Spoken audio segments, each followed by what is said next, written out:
I found that trying to work from home, which was my private home office for a while, now had both my kids and my spouse working in the same place. My joke is that I attended first grade again for the second half of the year, and I think I did fairly well. I think, well, my youngest made it to second grade, so I presumably now I'm in second grade too. But it was definitely a challenge. I mean, we're all trying to figure out what was happening. On top of that, we had no idea where the business was headed and what was happening in the economy.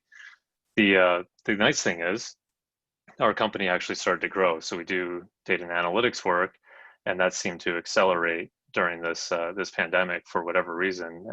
We do work with streaming companies, so I'm sure there is everyone on this call is participating in some streaming platform right now. So we've been working with them. So we were growing in terms of work demand, but the other issue was I was realizing that with everyone dispersed and not having offices, not being able to travel, I felt like I knew less about the company as this was going on. We're all just focused on triaging our home situations, making sure the business was operating, managing cash flow, making sure we can get our jobs done. So it started to get to a point where, okay, we've gotten past that phase. Now what happens going forward, and how do we make this sustainable?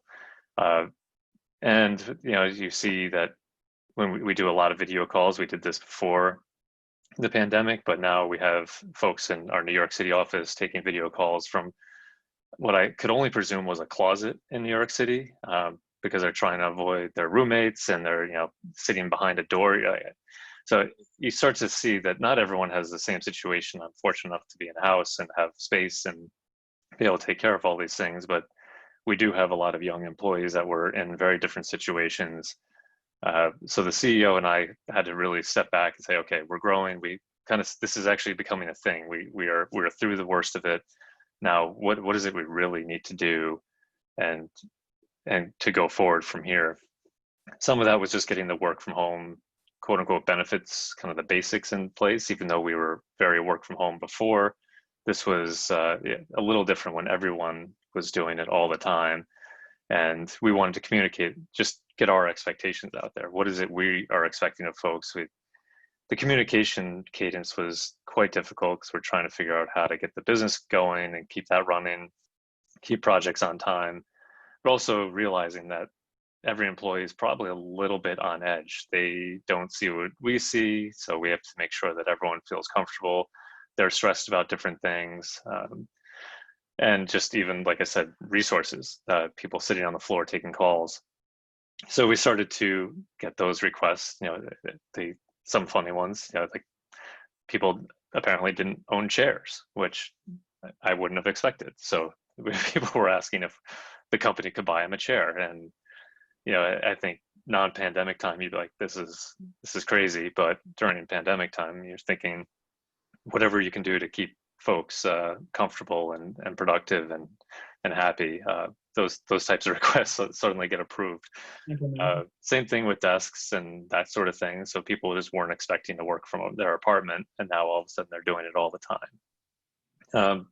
So that also led to how do we really dig into this? And we had been thinking about doing pulse surveys even before all of this happened, but it wasn't the highest priority as a growing company. But now it really became a bigger issue, and coincidentally found our platform solution. We end up going with Culture Amp, but I found that as a reference on the CFO Connect listserv. So that was a really great tool, and has been a great tool throughout this entire time period. And hopefully everyone's taking advantage of that who's a member, and that if not a member, it's a good enough reason to join for that information. And now with that, we're starting to run surveys. And the other joke is every time you run a survey at a company, I find out that people just want more snacks, no matter where they are or how they're working. And snacks seem to be the top issue. But with that said, it's both funny and also hopefully a good sign that if people are worried about snacks, then okay, maybe things are actually going okay. Yeah. The other thing we wanted to do was we always have a company offsite where everyone gets together. Because we're so dispersed, this was a time to really get together, do presentations, but really just mix and mingle, get people in front of others that they don't get to see every day. And virtual calls, these calls aren't a replacement for that in-person connection. We are going to continue to do that, but not in person. We're going to make that virtual. And we're really trying to dig into those resources that, how do you do an offsite that's not going to be 8 hours straight of just presentations? What is it that can actually make it fun and not completely replace that in-person connection, but do a decent enough job where people walk out of it saying that it was worth it and interesting and they learned something and had fun doing it. So that's going to happen in October, and we're actively planning that. And there are some resources out there now that show that you can pull off a virtual offsite and not have it be terrible. Yeah.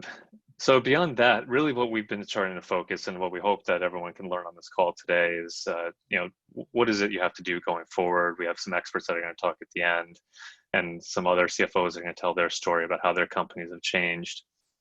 Some of the things I'm still dealing with, I have an employee in Chicago that had just relocated there, and I'm an all hands. I'm like, oh, how's Chicago going? Oh, I'm in Portland. It's like, oh, okay.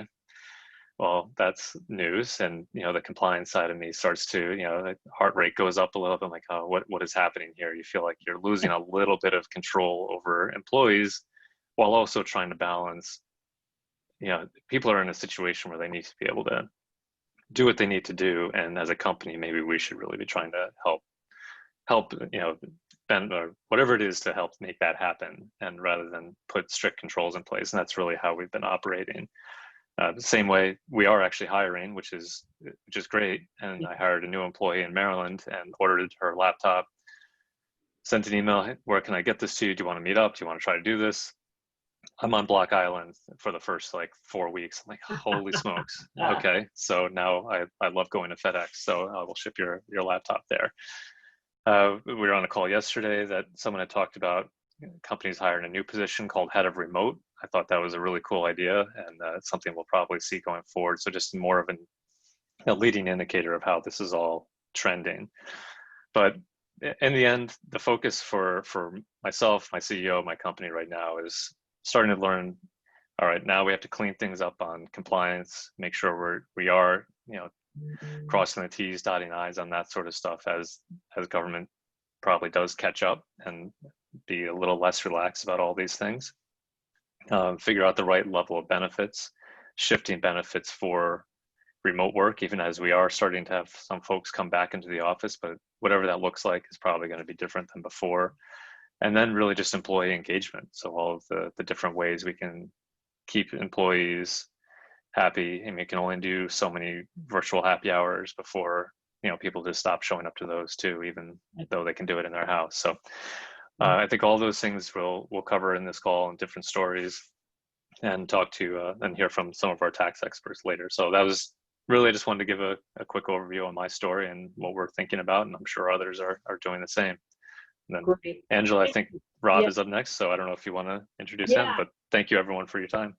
Definitely. And before we get to Rob, we are going to launch our first polling question, and it's the polling questions that'll give you CPE. So we do have to interrupt to do that, and then we'll get Rob. And actually, as you're answering the question, when it comes to your staff, what is the thing that you are struggling with the most? If you can just answer that as quickly as possible, we can get to Rob. And as they're answering that, Rob, I'm just going to say, kind of put it in here. I know, first I want you to introduce yourself and tell us a little bit more about, your story. And I know it's a little different than what Patrick shared, because you were in brick and mortar, and I believe you decided to give up all of that space. And I know you've implemented some really great technology. Maybe you can talk a little bit about that. And really just, how that change of not having the brick and mortar anymore has really affected your team, and, what you're doing to create that in-office experience that people, are used to and perhaps now totally not used to. So. Absolutely. Thanks for the intro, Angela, and good morning to everybody. Thanks for getting up so early and, joining us for this panel. I'd say this has been the bane of my existence over the last 6 months or so. But by way of introduction, Rob Jacobs, I run finance at Bluecore. We're a B2B SaaS hypergrowth company based here in New York, about 250 employees worldwide, small office in the UK and India, and similar to Patrick, we had a few employees, dispersed around the country who were primarily in sales roles, but the vast majority were in our HQ in New York City. And what Angela was alluding to was, very early on when we realized, the COVID situation wasn't going to be a few weeks or a few months, we went pretty aggressively to trying to, get out of our office space. And historically, we've been in very in-person culture. I'd say similar to Patrick, we also leaned on the younger end, which, attracts a bunch of talent who actually uses their job as a way to, meet other people in new cities. So that was actually a pretty contentious decision, but we eventually gave up our office and adopted fully remote. With that, brought challenges, right? And the number one thing people were missing was, being around their friends, coming into the office, having the creative energy that when you can whiteboard together. So we had to be very, very intentional about adopting the culture of being and making sure that the culture can, remain consistent, but still be productive and, let them know that we're doing our best. So there's a few things we implemented. So number one, we try to take the best, from a bunch of companies who were fully remote even before the pandemic. So the base camps, the Zapiers, the Insights of the world, who had hundreds, if not thousands, of employees fully remote. And the number one thing that stood out was their system of communication. So you missed the water cooler conversation. So how do you stay in touch? How do you document as much as possible? Email and Slack can be very siloed if you're having, one or a group conversation. So making sure that we documented a lot more was one of the initial things. And on the finance side specifically, typically at a high growth company, processes or policies are met with friction because they're created to be stagnant or static. So it actually enabled us to move a little bit faster by implementing something like a procurement tool, using something called vendor that allowed folks to be able to have clarity as to when they can spend. And we also use Culture Amp to stay on top of engagement. Surprisingly, our engagement was actually higher the first quarter being remote than it was the prior quarter in the office. And the biggest thing everyone loved was the transparency. They obviously understood that this is a very tough situation and there's no right answer that's going to make everyone happy. But we did end up giving perks like, setting up in your office at home, and giving kind of a monthly stipend to be able to support, Wi-Fi, internet, phone, etc. The other big thing that really changed a lot of what we were doing was our planning and operating, and that's what Angela was alluding to. Because we serve retail, a lot of our customers actually still had brick and mortar stores. And despite the growth in e-commerce, 80% of all retail still happened in person. So when everything was shut down, we found that our very best customers, basically overnight, were able to figure out how to actually ship from their brick and mortar stores or get their inventory from their stores to a warehouse. So we end up having to actually change the way we supported them, but then also support the customers who are maybe, let's say, laggards, a little bit slower moving and making that switch. And McKinsey actually came out with a pretty interesting article that talked about the retail or digital transformation was accelerated 3 to 5 years because of COVID, and we've absolutely felt that. So while I created a plan that was good, okay, worse, doomsday, we end up actually not materially off of our plan this year. So we're very, very lucky and fortunate given everything going on. And then finally, we had some, financial tailwinds as a result of COVID. So, T&E basically bottomed out. You don't have folks, traveling to see customers. You don't have that locally. You're not going out to dinners. We weren't paying New York City rent, which, as you all know, is very expensive. And the other big thing was marketing, because we're, a newer player in the enterprise software space. We spent a lot of time and dollars on in-person marketing events, both in New York and around the country. So all of those basically went away, saving millions of dollars, and shifting to webinars, which, are a fraction of the cost. But the biggest thing that I'd say I'm most proud of that was important for us is the ability to be able to switch on a dime, both how you live, work, and also operate. And I mean, we're definitely not out of the woods here, and this situation is still ambiguous in terms of when we'll return to some sort of in-person normal operating rhythm. But we definitely stay on top of it. We constantly survey. We do it every 2 months, and we give insight as to where we're thinking the company will go. And that's pretty much it. Great, great story, Rob. And I know, even some of the people that are in the audience are just very interested in. You had mentioned a couple things like the stipends, and the other was, and maybe you want to either mention a few or maybe even type it into the chat area, if there were certain tools that help you measure engagement. I'm not sure. And Patrick, I think you also mentioned a few. If you want to just type them in there, this way everybody can get those. Chris Caprio, you also, yours was a little bit interesting, just to kind of add to what Rob was saying in the whole engagement thing. And your whole scenario was interesting because you never closed your offices. So I'd love to, have you share with our audience, how did you keep people in, how did you do that? How did you, I know you were at work every day, but, how did you keep your people engaged? How did you make them feel safe and comfortable if they were coming in?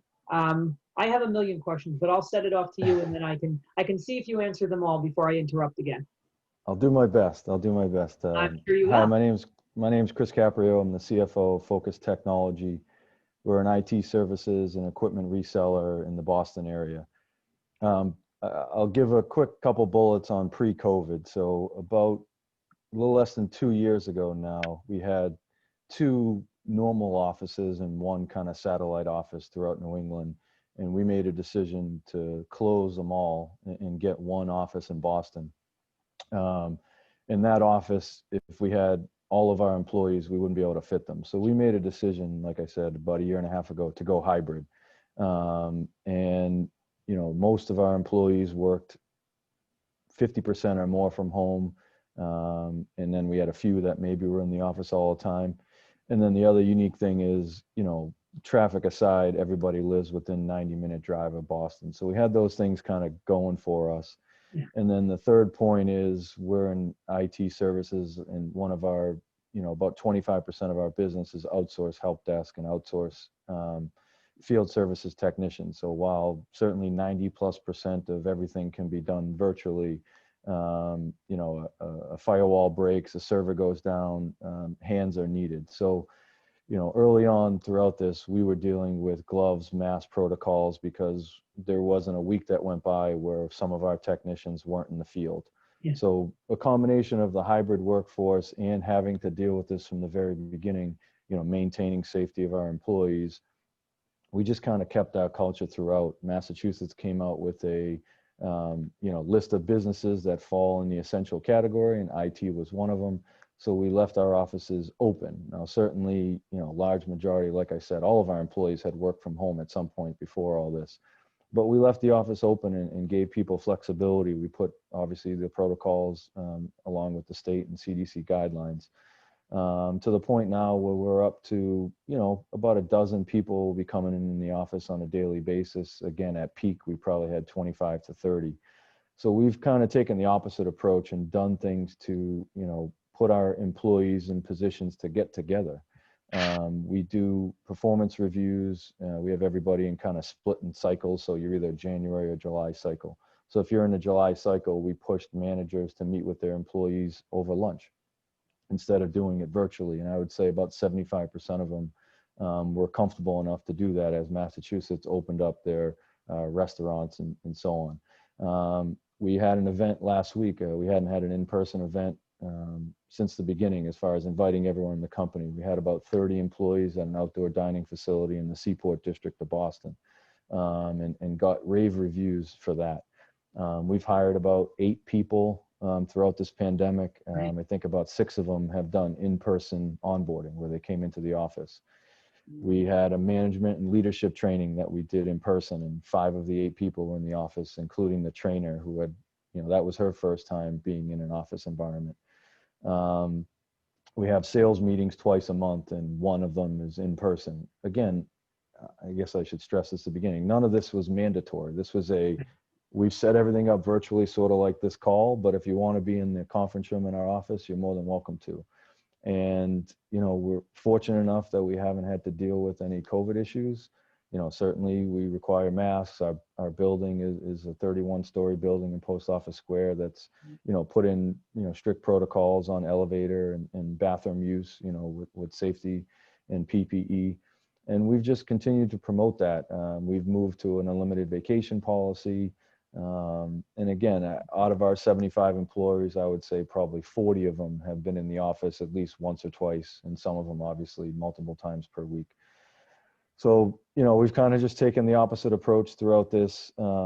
Safety first, no doubt about that. But after that, we were a hybrid company before. We've grown, we've doubled in size in the last 3 years, from a top line perspective, and a lot better from a bottom line perspective. We got a good sublease in Boston. Like I said, it doesn't fit all of our employees. And we've just, tried to continue to promote that hybrid philosophy. We've had some people that have no interest in coming into the office until they feel safe and there's a cure, and we're fine with that. But we just feel we've set the business up 2 years ago to be hybrid, and we've been successful that way. And, we've decided to continue to do that. Yeah, that's fabulous. That's our story. Yeah. And Chris, I love that, because I really think that your setup that you've set up 2 years ago really is the future, norm of, everyone, right? Now and in the future. And not stressing that they have to be anywhere, I think probably help them be relaxed enough to, be productive. Yeah. And that's really, the bottom line. That's what you really want them. And that whole safety thing with them being out on the road and all of that. Which brings us to Mark Gaudiosi. And Mark, yours is definitely, your company is so interesting to me. I tell you this ever since I've met you. And you should really talk to Mark, because I think that he'll be snap. You'll have to give your phone number away, Mark. But tell us about your company.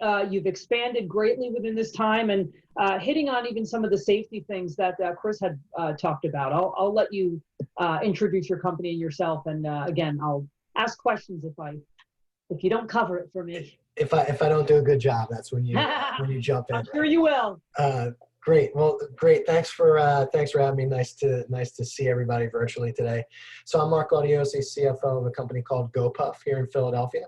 So we're an app-based online delivery service, about 3,000 SKUs delivered to you within 30 minutes or less, depending on proximity to our micro-fulfillment centers. We have about 210 micro-fulfillment centers across the U.S., and we're coming up on our 8-year anniversary in November. So as you can imagine, since March, the business has been extremely busy.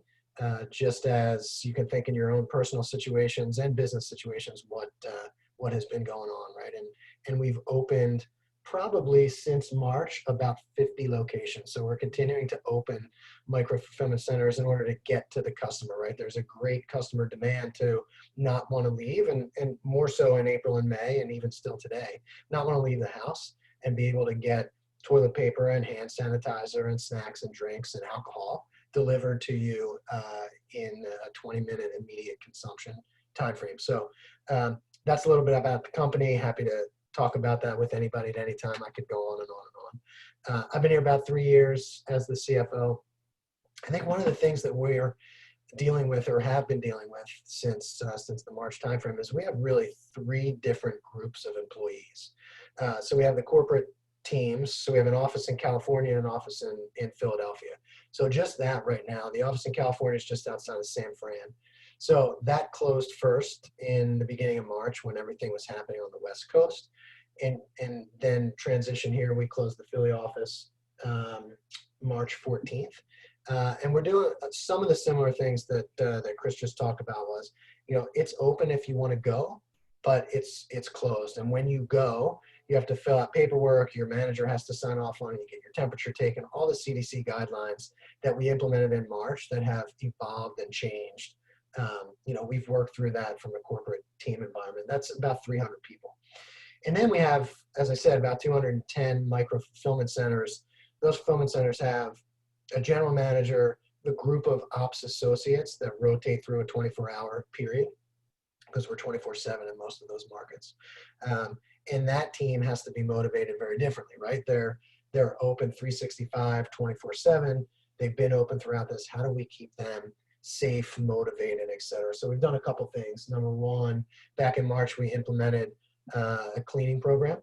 So for those locations that are not 24/7, we're doing a cleaning program in the off hours. For those that are 24/7, we're doing it kind of in between in the downtimes, regardless of what downtime that is. Could be 7 in the morning, could be 8 at night, doesn't matter. We're doing a basic quick shutdown, clean, deep clean, and then reopen. And that's kept the ops associates and the general manager motivated to want to come to work and feeling safe, right? We put sanitizing stations throughout. We give masks and gloves to everybody as you start your shift. And so all those things that you would think you need to do to motivate a disparate team across 40 states and with different guidelines within each state, that's been difficult to run through, but successful from an ops perspective. And then the third group, which is our driver population, they're mostly 1099 independent contractors, right? So you have to treat them even differently. So to maintain that line between W-2 employee, independent contractor, you almost have to blur it a little bit, but keep the legal line directly down the center, right? So for drivers, we can't force them, whether they're 1099s or not, really force them to come to work, but we can include them and make them feel safe. Again, masks, gloves, hand sanitizer. We're offering some cleaning services in their personal cars because there's bags that are in the warehouse that go into their car that they have to drop off at a customer's house. The customer might not be wearing a mask, even if it's contactless delivery. So how do we keep them engaged, motivated, wanting to go to a customer's house that doesn't wear a mask to come out and grab a bag? And so we've been doing that. The other thing we implemented pretty early were site visits. So our entire leadership team, plus all the VP and director levels below that across the organization, we've encouraged site visits. So not mandatory. Now, technically they're mandatory for the leadership team, but they're not for anybody else. So we're not traveling anywhere very far, but in the Philadelphia area where most of our corporate team is located, we're doing site visits pretty regularly. And as people have gone on vacation throughout the summer, we've done kind of either drop-in or scheduled site visits. I love Again, that. just to keep that motivation there, both from the driver population and the ops associate population, because that's really what's most important, right? They're running the operation, and the corporate office teams are not in the office and closed. And while we're all quote unquote struggling through Zoom meetings and virtual calls, it's really the front line that's struggling through the reality of the situation since March, and keeping them motivated and active is really important. We did stipends, we did all those things. Those have all completed now that we've entered into September, and the teams are just as motivated headed into Q4 as ever. So it's been a rough ride, but a very exciting one for us, and the field appreciates what we've been through. That's great, Mark. And I love the message from the top. I love, those site visits. I mean, I'm so sure that really gave comfortability to those people who are on the front line, right? And all that you're doing to clean everything, just another sense of safety. So I just think that's fabulous. And again, I keep saying what a big fan I am of GoPuff. I'll say it from now on. So with that, Jeff, you're going to kind of finish off this. We'll hear from Jennifer Fuller as well. But again, Jeff Daly from Baltimore kind of works in different areas. You were saying to us that, your situation was that, you had people in one big building, then you realized right away that that's not really going to work for the safety reasons and just getting people motivated to go places. So you tried the whole hub thing. So again, if you want to introduce yourself, your company, and then just talk a little bit about what you did and how that's working. I think that would be really interesting. You're on mute. There you Thanks, go. Angela. Yeah, look, I'm Jeff Daly. I'm CFO for Prometric, which is we're a tech-enabled service company that provides testing and assessment solutions to a lot of the most renowned license and certification organizations, academic and government agency kind of folks. So our business supports about 7 million test takers annually, and it's a global network in over 160 countries. So COVID hit us, kind of in waves, almost like following time zones. So when I talk about what we've done to sort of manage this, is it's really two layers. It's what's happened for us as a corporate organization, how we've handled, managing our employee base, which is about 2,400 folks globally. Half of that is test centers, which were closed for a period of time, just about in every jurisdiction. At some point, we were probably over 90% closed. So we had to manage the work in and out of those test centers. So when I talk about it, again, it's the sort of the test center administration and sort of the exam network, as well as then the corporate employees. On the corporate side, we spent a fair amount of time, obviously, setting up remote work arrangements. We had great support from across our IT and operations organization to set up workstations, build, enable VPN and all that for folks to do work remote. We did, as the resumption plan started taking shape starting for essential services starting in May and into June, we did have to have folks coming back in. So we sort of relocated into our hub of operations center in Baltimore, but then had the ability to work either in some of the smaller offices. We had still maintained our real estate in other locations, but we were able to have some folks even just do drop-ins at some of our test centers that had capacity if they needed to get on for anything that was highly secure or sensitive or needed a workspace. So we did kind of leverage the network a little bit for people to have access as needed. But I think we found that pretty much folks were very productive working from home.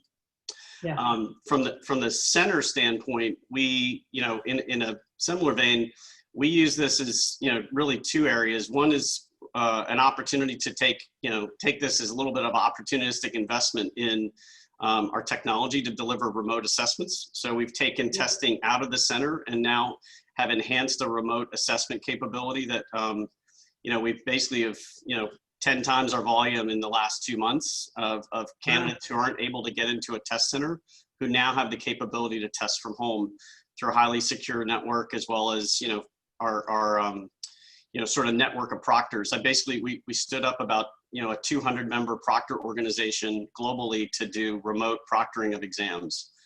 And then lastly, we had to obviously deal with a lot of local jurisdictions with different rules and requirements, particularly in the US, as that shifted between states and counties.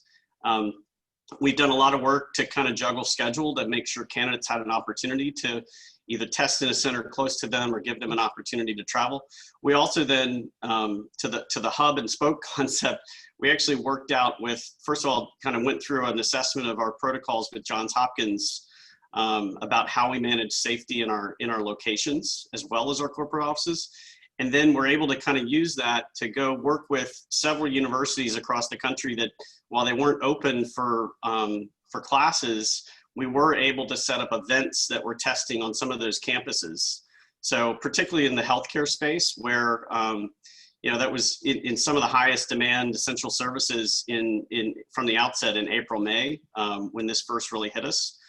We were able to set up 10 different campus locations where we set up basically burst sites, and we delivered the same experience in a university campus. We obviously had, a day or two of standing up, basically, setting up computer labs, if you will, of having desktop support tied into our network, but through the universities that were able to give us the space to expand capacity and spread that, around. So there were a lot of short-term agreements that we used to manage capacity, and basically we were trying to reopen. Sort of the goal was the backlog that created during COVID was over 400,000 test takers. Wow. We needed to staff that with, a lot of candidate support. I can tell you, I got personal calls for anyone who questions the ability for folks to figure out how to reach you. I can tell you that the late Friday night call that I got from Special Ops Command in Afghanistan Wow. on behalf of his wife trying to get into a test center was pretty impressive. Yeah. So, look, we just needed to have a capacity play, but obviously trying to maintain and as I mentioned, Johns Hopkins was fantastic, helping us kind of going through and touring our protocols and making sure that our centers were safe, not only for our employees, but also for the candidates. And then we just kind of took those protocols to each location and kind of did very short-term sites to sort of manage capacity in the downturn.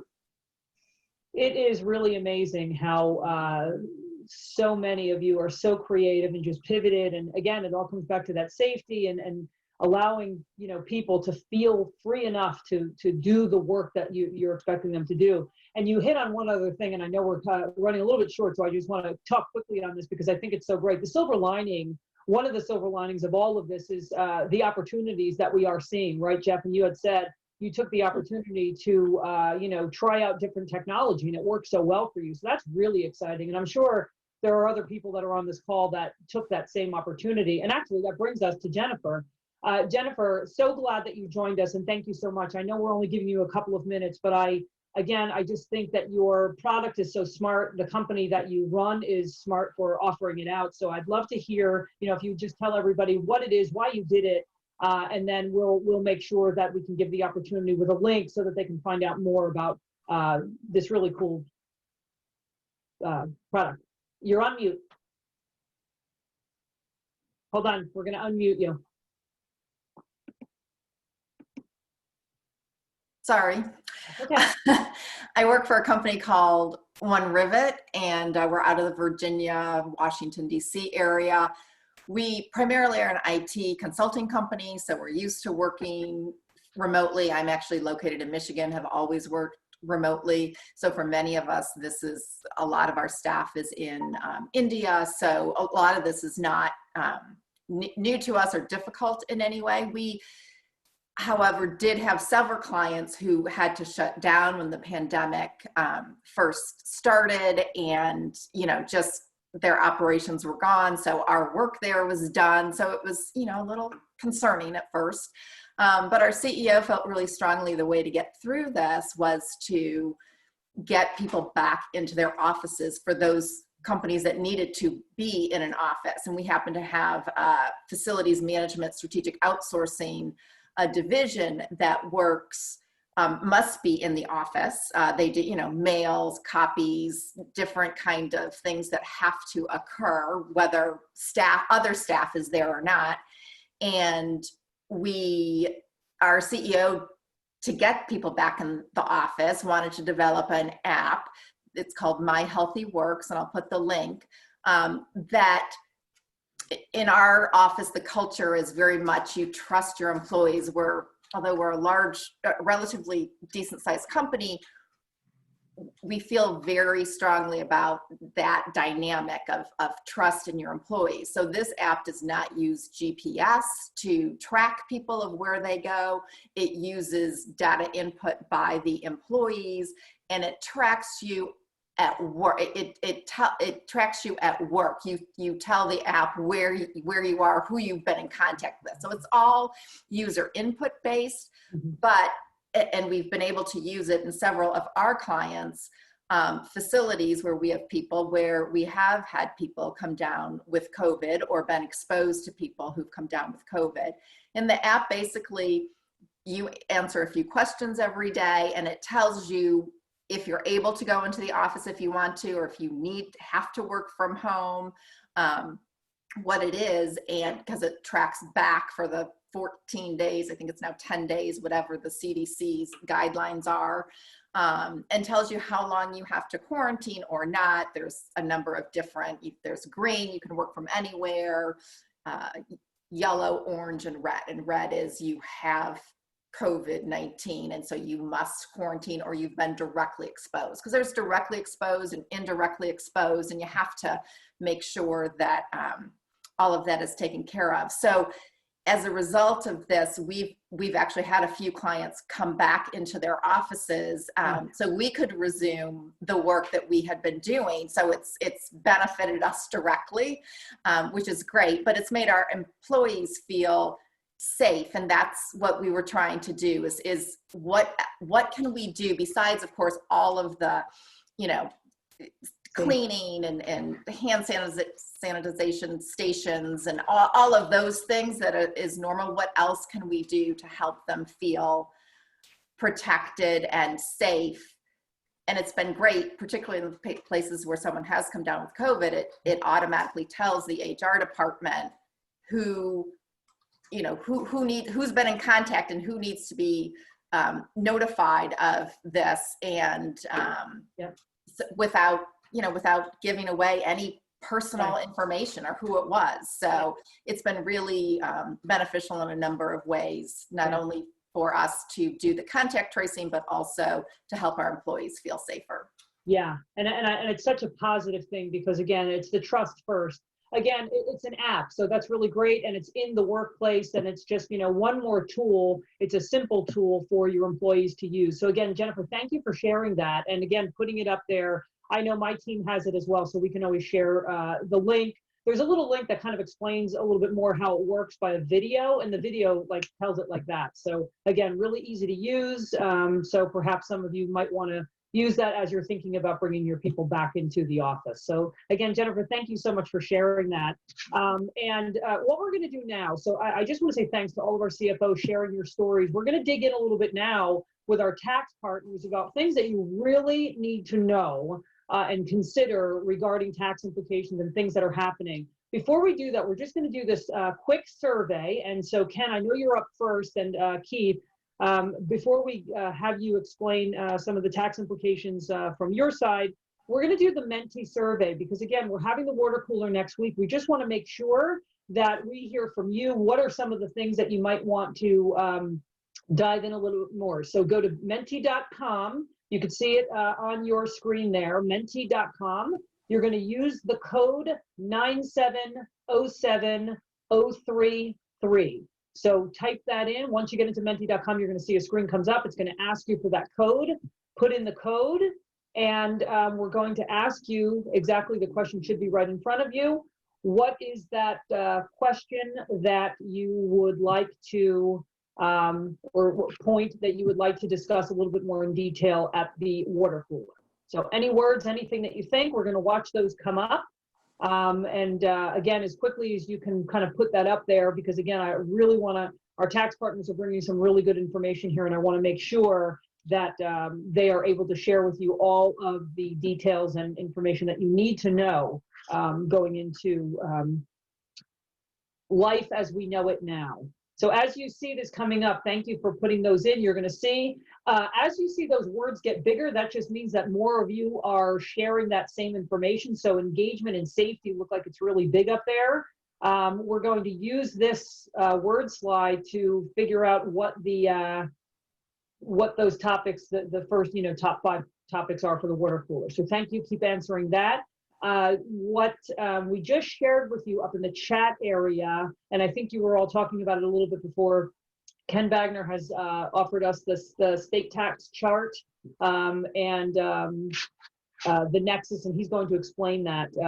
And Ken, truly, you can probably start doing that now. We do have to do a polling question, so we may end up just doing that silently as Ken is speaking. So Ken, I don't know if you want to start just talking as we start. We're just collecting the information right now, so that word slide's going to keep working.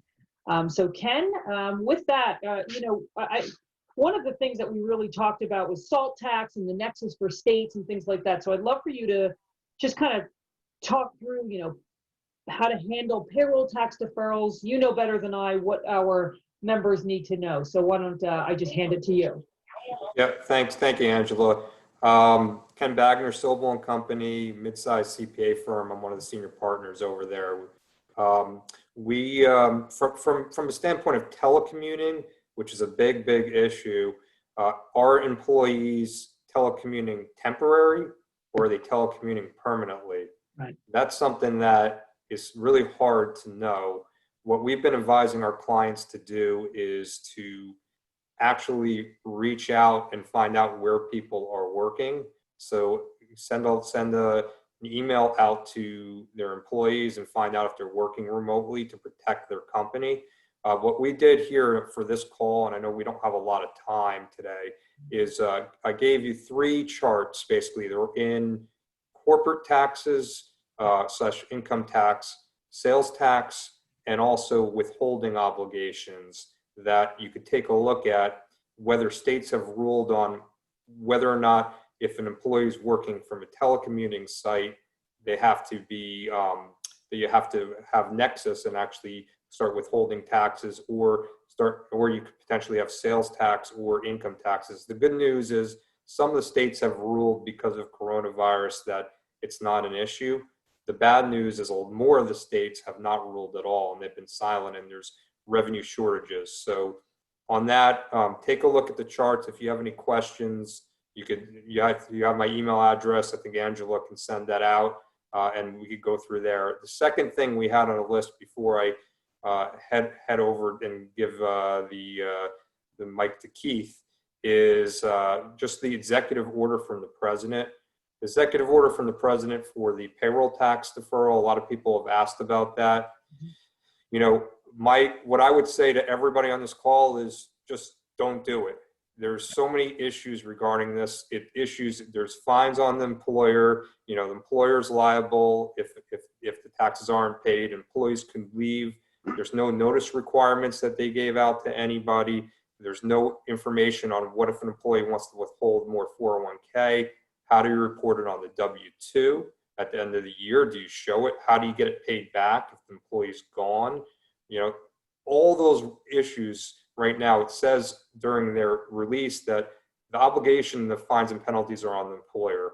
So I would just caution to be very careful. The only ones I know opting into this are the government. They're opting mandatory to do this for their employees.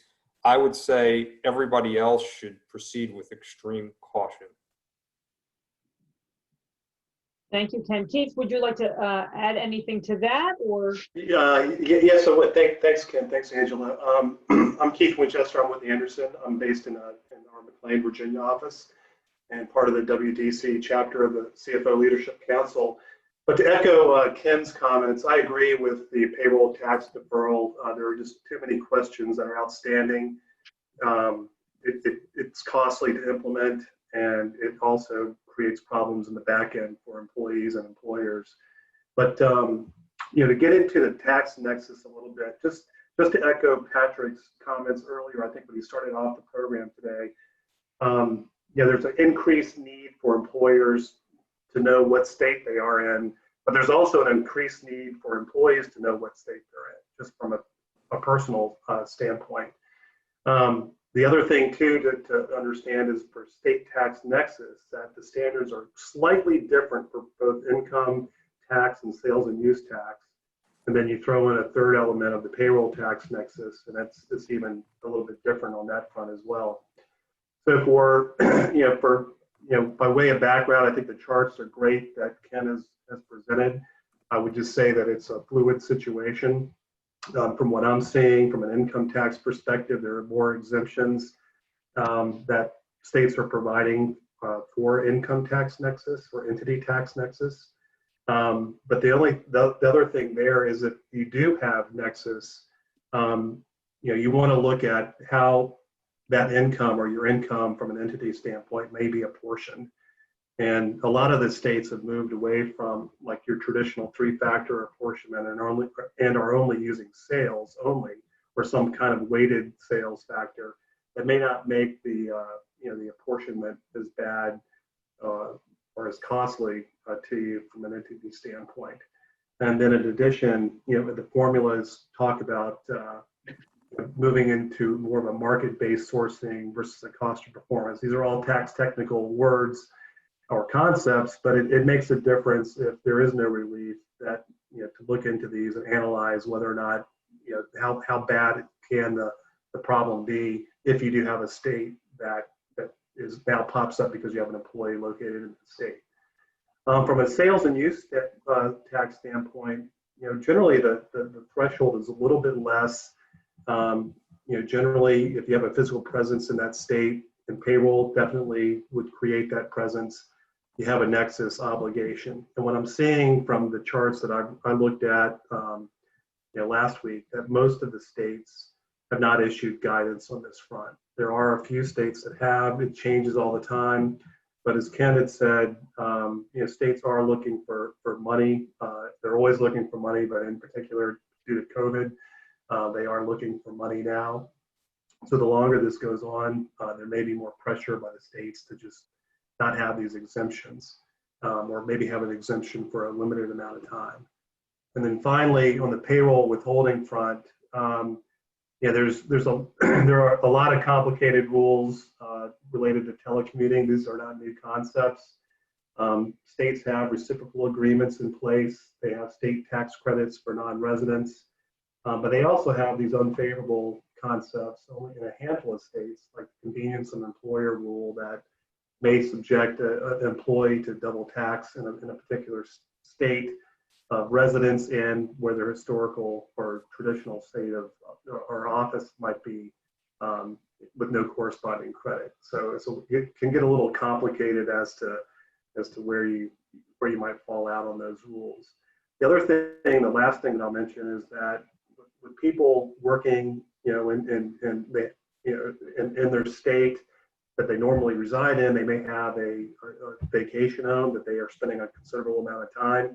They may be creating statutory residence, and there could be a situation where not only are they taxed in the state in which they have their office due to the convenience of employer rules, but they're also taxed in their domicile state and also a state where they may have created statutory residency. And depending on the number of days that happens, it makes a big difference on that front as well. So you may have a particular person who may be taxed 3 times on the same amount of income with no relief due to credits or reciprocal types of agreements. So it's very important to know where your employees are, for the employees to know where they are, so that they may be able to try to avoid this as they sort of develop their their rules and their exemptions. Right.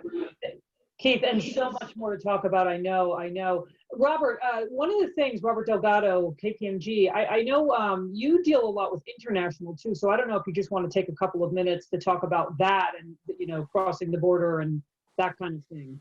If that's absolutely. Like all the issues that we mentioned here on a state to state are also applicable in the international sphere. So we're finding that there are a number of employees and employers who are impacted by these rules. Just as was mentioned earlier, you have someone you think is working in Chicago and instead they're in Portland. You could have someone you think is in New York and instead they're in the south of France. Sounds pretty nice, but actually it can create some issues, right? Because there's not coordination between the countries as much on this front. And so OECD has commented on it, as encouraged countries to think about this.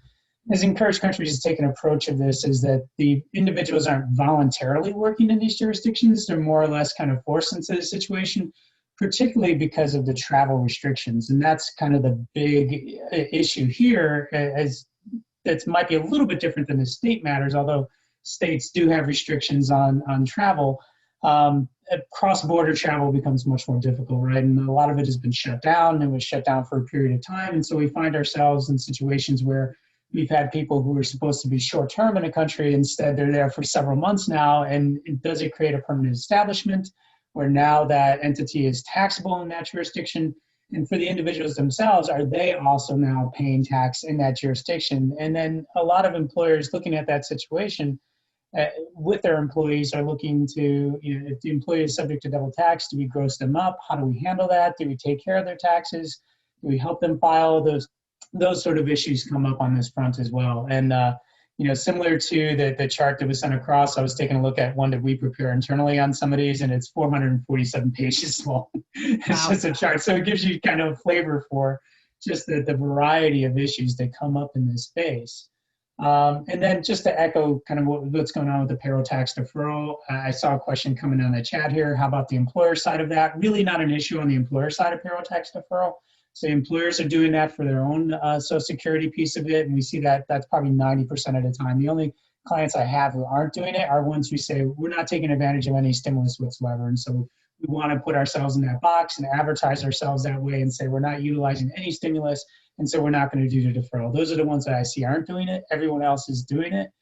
On the only issue that comes up there is that you can't deduct it for this year if you're not actually paying it, right? So you kind of end up deferring your deduction if you're deferring your payment, and it's not a big deal. I mean, it's good. You don't actually pay the amount, so that's helpful. For the employee side of it, I echo what everyone else has said here in terms of most clients just aren't doing it. I've got maybe 2 of all of our clients who are doing it, and there it's I can't say that their payroll tax department isn't kicking and screaming towards it. They're really probably don't want to do it, but the C-suite is certainly directing them in that to do it. And but from a perspective of the implementation of it, I think it's mentioned here that a lot of payroll tax providers simply can't do a lot of the lift there, and these employers have to take that up on their own, and so that presents itself as another issue. Yeah. Yeah. Thank you, Robert. Thank you. And again, there's just so many things. So this is probably some of the things that we can dive a little bit deeper into at the water cooler. Joan Vines from BDO. We talked about other things. So everybody, there's the payroll tax and there's all these other things, but a lot of people, I don't even know. And you certainly got me thinking, the travel expenses, where do they fit in? Is there anything else that's going on as far as, the mass telecommuting of the employees and it's not getting a lot of coverage. So tell us about that. We've been so focused on new legislation for, that had COVID provisions in it, that as we approach the end of the calendar year, we're starting to unsurface the parts of the code section that were unchanged that are affected by what's going on with our employees and the work remoting and not coming to the office. The first thing that I want to touch on briefly is to pay attention to the new regulations that came out in June on the 132F transportation loss deductions. In that reg, it also gives clarification to employer paid travel from an employee's personal residence to a workplace. And I've heard our CFOs talk about a lot of times they have to have people on site, or they give employees the option of coming into the office. This provision pre-COVID was almost always reserved to highly valued employees that you needed to get in your organization, but they wanted to live where they wanted to live. And so often we'd have the executive who flies in on Monday to their workplace and goes home on Thursday, and the company would pay for that transportation. It was widely thought that that's a personal commuting expense. As long as I put it in the employee's W-2, the company will get the deduction. However, these new proposed regs say that's not true, that transportation from the employee's residence, broadly defined, which means any place our new mobility employees happen to be, their vacation home, their second home, the south of France, that if you transport them back to work because they need to be there physically and you paid for it, it will not be deductible by your company, even when you include it in their W-2. So that's kind of a new twist to take a look at there. The other thing that happens is just for those employees that are going to that office or that work site, they're not comfortable with public transportation and the exposure to COVID. So you say, take a taxi, Uber, Lyft, a black car in New York. That too is the same rules. It's transportation from the person's home to their workplace, could be a personal commuting expense. Even if you tax the employee on it as such, the employer's not going to get the deduction there. The other impact, looking at those regs, and you struggled through this last year, and it was so much trouble for a little bit of revenue for the Treasury, is the parking, employer provided parking, and that when you provide employee provided parking as a fringe benefit, you lose your deduction of the expenses. We are now having businesses that said, you know, I kept paying the third-party parking garage for my employees because I thought this would pass quickly and we were going to need those spots when the employees came back to work. But now this has drug on so long, I have this benefit that's no value to those employees. Can't I say that the fringe benefit is zero? And we haven't come up with a strong argument for saying that. And the reason that the employer would want it to be a zero value fringe benefit is that it would restore your deduction of those payments to those third parties. So there's some issues in trying to construct that argument. But if you're not paying a third party and you are leasing or own a parking lot, now that people are not coming to the workplace can work in your favor, because your lost deduction there is calculated under a method that's retained in these regs that existed before, under the usage of your employees in those parking facilities. And with so few employees coming to your workplace, their usage could drop below 50%, which makes the parking facility primarily for public use, and then you don't have any disallowed deduction connected to your parking. So my big takeaway on the parking and the 132F regs is don't do the same thing you did last year. There's a lot of shortcuts in these regs, but particularly for 2019, when your employee usage has really dropped off, you might get to restore those deductions that you had to lose last year. Hey, Jen, I know you can go into a lot more detail, and I'm realizing the time, and I think it's really important to just ask James, and this is exactly why, audience, we really wanted to make sure that we can have you do that deeper dive with our tax partners, our experts, so you can really get some detailed answers. And we have such good information. And James, I just want to really stop with you if we can. And I know, audience, if you could just stay a couple of minutes more, because I think it's important. I think there's a whole nother side of the business that perhaps CFOs aren't really considering right now, but CEOs and private owners of business are considering and doing right now. And James, you and I talked about it a little bit, and if you would just explain a little of that to our audience, I think it's very interesting and certainly something that CFOs might need to know. Super, yeah, thank you, Angela, and thanks everybody for your time. I will be brief. Wait, anybody who knows me knows that's a little bit of a joke.